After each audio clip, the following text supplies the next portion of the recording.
Yo, what is up, guys? We got a different video this time around. As you can see, format's a little bit different. Like I mentioned in my past few videos, I'm preparing to go back out to the front for a bit, get some footage,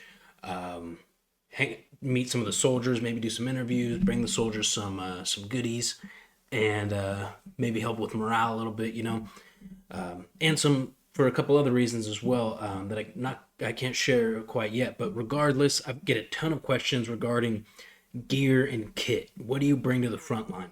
So I've got kind of a rudimentary setup, but what I consider to be some of the most important aspects of your kit, and I wanted to cover that with you guys just so you can see firsthand what somebody wears to the front line in Ukraine, the zero line. So off the rip, let's start with plate carrier. This plate carrier, it's a hand-me-down. It's been worn in training, but not worn in combat. This is a Warrior Assault Systems. You guys have probably heard of Warrior. Here's the tag right here, Warrior. Real solid multi-cam. It's got your covers here, so you can thread camel pack through. Oh, sorry, too low. You can thread a camel pack through here, your shoulder strap, the drinking tube, comms, a sling you can pull through here. So that's cool. Of course, I don't have any pouches or anything on this right now, but it's got all the MOLLE straps all around it. So I've got a three-piece mag holder right here, three-piece mag pouch. I've also got some single mag pouches that I'm going to put to the side, and then the side also has compartments for side plates, which my first couple of rigs, plate carriers, did not have side plate pouches, if you will, areas you could put in side plates. I lucked out because I never got injured, but I'm not taking that chance again. So since I've got that pulled up, let me show you the side plates. This is what your side plates look like. They go on this part of your plate carrier right here, right? These are level 2. So pretty much just for your shrapnel, pieces of debris that's flying around, drones, stuff like that. Just so you're not catching fucking anything up into your rib cage, into your abdominal cavity, if you will. So those fit right into the side right here. They're level 2, so they're flexible Kevlar, right? They'll go right in there. And it also helps kind of build the structure of your plate carrier, right? It kind of turns more into a box. Anyways, so as for the actual plates, obviously I got a front and a back plate. I've heard some stupid ass remarks or claims that people don't buy back plates because they don't plan on running from the enemy or getting shot in the back or some stupid ass shit like that. Dude, get as much protection as you can. These are, as you can see, level 3 plates right here. These will stop up to 7.62 and 7.62, 5.56, and 5.45 by 39 rounds. So most of the rounds that you're going to end up seeing out there, but they're not rated for armor piercing green tips. So this is when it's talking about 7.62, 5.45 by 39, and 5.56. That's just ball ammo, your standard rounds. No green tip, armor penetrating. So typically what I always recommend is level 4, or they have 3++, which is the same rating as a level 4. Also, Ukrainian brands have a different level system. Even though this says 3, when you see it on the website or something, I believe they call this like a 5, and then a level 4 rating is like a level 6. I don't know, check it out. But I'm rocking the level 3. They're lighter. This is the like the composite material. These are not steel, so they're lighter. And for what I'm doing, it's fingers crossed, it's gonna be plenty of protection. But if you're like planning on assaulting, you're on a GER team, you're a stormtrooper, you're gonna want level 4 plates, maybe even steel. because the likelihood of you getting shot by an actual round is a lot more likely than like what I'm going to be doing. I'm mostly worried about indirect fire, shrapnel, stuff like that. In that case, 3 is going to be plenty. All right, aside from that, guys, this is my helmet currently.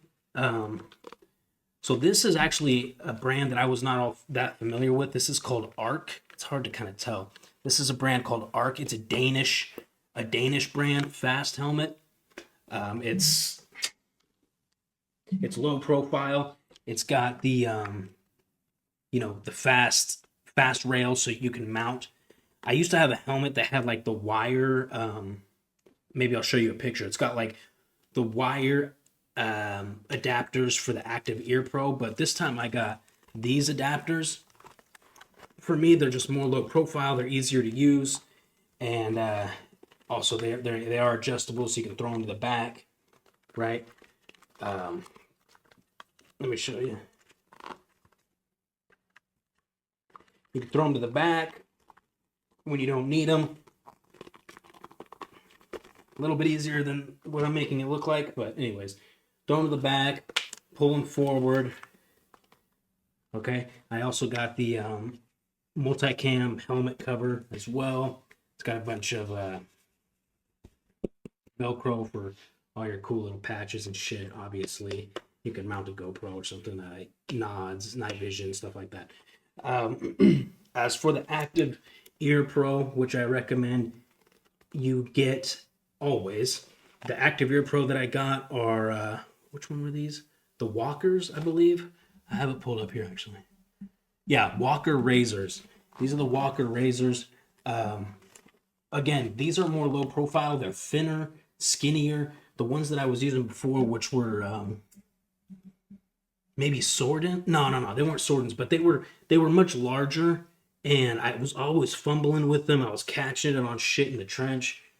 These much lower profile, and I don't need comms because I'm not going to be in a fighting unit or anything like that that's going to require communications. So this is just active ear protection. Spots for the batteries here, because Active Ear Pro means that it's designed to actively block out extremely loud noises or dangerous noises and amplify lower like, for example, footsteps and stuff like that, voices. It'll amplify. But when you've got an arty round land next to you, or a mortar, something like that, it'll dull it way down. And then there's also, on the Walkers, you have a volume fucking dial, so you can also change the volume at which you hear things. Because if you've never worn Active Ear Pro before, it can be a little disorienting. Like, I remember the first time I wore mine, I was on patrol and I had my Active Ear Pro on, cranked all the way up, and I could hear every footstep of the guy behind me, and I would turn around to check the spacing, and this dude was easily 10 meters behind me, but it sounded like he was maybe 2 meters behind me. So when you're getting used to it for the first time, you might want to crank down the volume a little bit. But this is my helmet. It's the Arc. It's Coyote Brown or Coyote Tan, but I've got the helmet cover on anyway, so it doesn't really matter. And this is level 4 rated, obviously. This will stop anything that you're gonna see out there besides a 50 fucking BMG or a Dishko round or something. And then the Walker Razor Ear Pro. What else do we got? I just got a couple little things, like I said, little mag pouches. These pouches are good for AR and AK, and that's 90% of the time you're going to be using a weapon that uses an AR and AK magazine. They've got the molly straps, obviously. Hook them onto the mollies on your plate carrier. I've got a tourniquet, but it's a Cat 7. Good quality tourniquets, I can't stress this enough, are imperative in Ukraine. There are a ton of shitty Chinese style tourniquets that look exactly like this. They look the exact same, but they're made with shittier materials. And if you're in, we use these Chinese ones for training tourniquets out here, because You can use them typically once you use a tourniquet one time, you throw it away, right? Even if you're training with it and you use it one time, you never want to take that tourniquet with you out into the field. You want a fresh, brand new, good quality, like a Nipro 2 or a Cat 6, a Cat 7. Sam has good tourniquets. They're crucial, you guys. You'll see really bad tourniquets all over the place. Or what I've seen the Russians use is they use that primitive like elastic band where it's typically used, in my experience, you'll use the elastic band to tie off around here so you can get a vein for an IV. But they use these elastic bands for fucking tourniquets. Just don't. Spend a couple extra dollars, get a good quality Cat 7, Cat 6, or a SAM, or a Nipro 2, Nipro 1. Those are common out here in Ukraine, much better quality. That's most, and also, because I'm familiar with IFAKs and AFAKs, I can kind of build my own medical kit because I know what I need in there. I need tourniquets. You always want it on your person, right? Somewhere that you can reach it. For example, if you get your left arm blown off, you can reach it with your right arm, vice versa. You don't want it in a pocket because if you lose that leg or damage that leg, your tourniquet's gonna be fucked. So you want it somewhere up here. So if this area gets messed up, you're probably a goner. You're not going to be using a tourniquet anyways. So keep it somewhere that you can reach it, somewhere that's safe, that's not going to also get blown off with potentially whatever other part of your body gets injured. I'm going to go over in a different video specifically what I would encourage you to, if you're going to build your own medikit like an IFAK.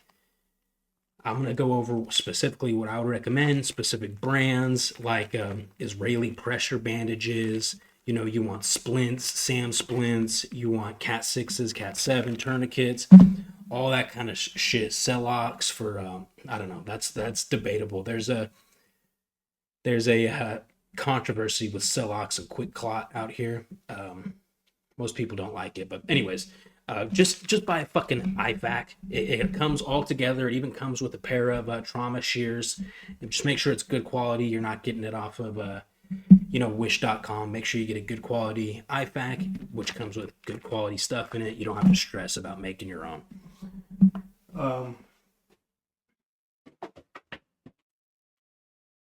That's pretty much it, guys. I also got I'll show you this one thing.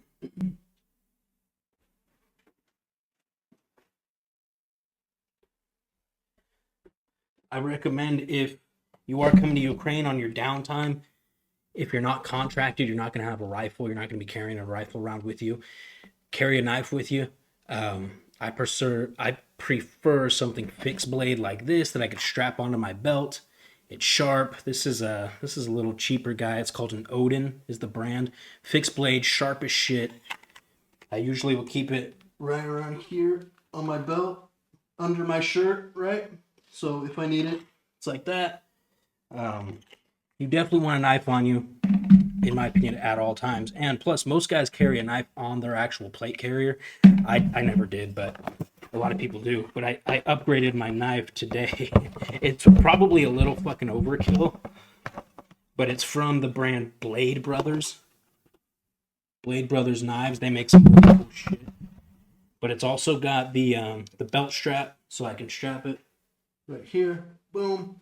Put my shirt over it when I'm moving around. But the actual blade is thin. It's very thin. It's really good quality.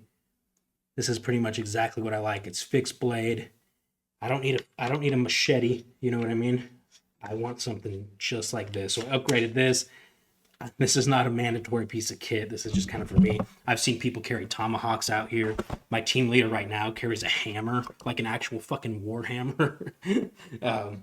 So, that's up to you. But I wanted to show you guys this stuff. Hopefully that was at least kind of informative. There's not a ton of people making this specific kind of content on YouTube. I looked around and nobody's really talking about their specific kit. And if they do, they just talk about it. They don't really show it much. So I wanted to show you what I literally just recently picked up because I am going to the front in just a couple of days. This is what I've been out enough to know what I need.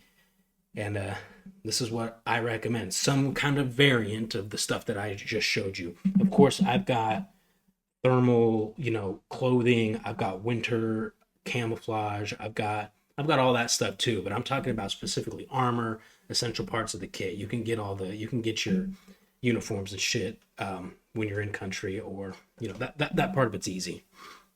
Anyways, hope this was informative. Please like, share, subscribe. Thank you guys for all the love on the channel lately and recently. We're blowing this thing up. Like I said, this is my full-time gig. I am with another team, and that's going to be taking up. Hey, it's going to be taking up more of my time. But this is still my full-time gig and my number one priority, because I think I can help more people this way than any other way. So, and I enjoy doing it. I love you guys. I'll see you in the next video. God damn it. What are you doing?